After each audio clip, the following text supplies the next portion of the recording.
হযরত মালিক একজন আল্লাহর ওলি, যিনি একদিন নদীর পাড়ে গেল নৌকায় ওঠার জন্য, নদী পার হওয়ার জন্য। হযরত মালিক নৌকাতে উঠলো। নদীর মাঝখানে যাওয়ার পর মাঝি মালিকের কাছ থেকে ভাড়া চাইল, পয়সা চাইল। সাথে আরো অনেক লোক ছিল। ভাইরা আমার, ওই হযরত মালিক বলল, ভাই আমাকে মাফ করুন, আমার কাছে তো টাকা পয়সা নাই।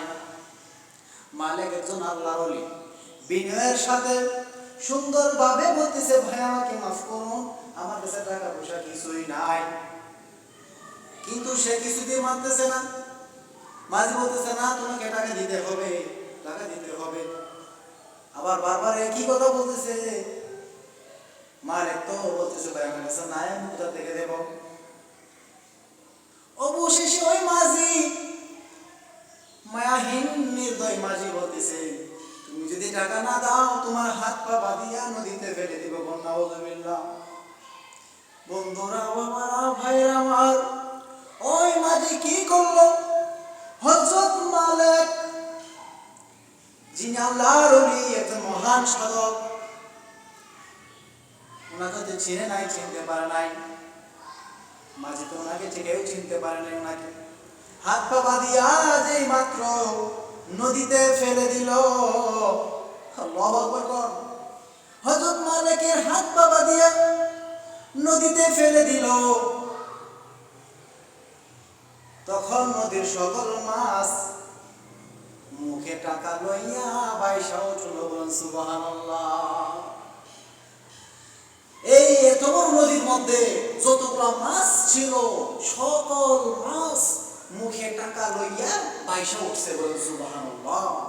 আর জোরে বলেন ইয়া রাসূলুল্লাহ। সবাই তো আশ্চর্য, মাঝি এবং যত প্যাসেঞ্জার ছিল সবাই আশ্চর্য। আর কি ব্যাপার,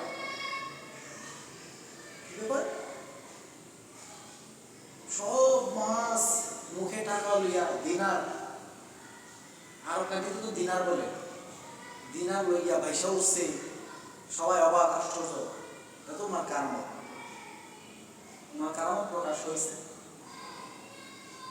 হযরত মালিক শুধু একটা মাছের মুখ থেকে টাকা লইয়া ওই মাঝিকে দিল। সাথে সাথে ওই মাঝি মালিকের পায়ে পড়ে গেল। সকল প্যাসেঞ্জার এবং মাঝি সহ মালিকের কাছে বায়াত হয়ে গেল, ক্ষমা চাইল। বলেন সুবহানাল্লাহ। তারপরে হাইটা পানির উপর দিয়ে চলে গেছে। আর নৌকা লাগে নাই, নৌকা ছাড়াই পানির উপর দিয়ে হাইটা নদী পার হয়ে চলে গেছে। বলেন সুবহানাল্লাহ। তারপর থেকে হযরত মালিকের নামের সাথে দিনার যুক্ত হয়েছে। ওনার নামের সাথে দিনার যুক্ত হয়েছে। হযরত মালিক দিনার। অনেকেই ওনাকে ছিল, অনেকে ওনার নাম শুনে অনেক বড় বড় আলেম ওলামা ছিল। এই জন্য সব মানুষের সাথে বেয়াদবি করতে নাই, সকলের সাথে দুর্ব্যবহার করতে না বুঝে, না চিনে, আন্দাজি দুর্ব্যবহার, খারাপ ব্যবহার করা ঠিক না। আল্লাহর ওলি কার ভিতরে কি আছে গো, বলা যায় না।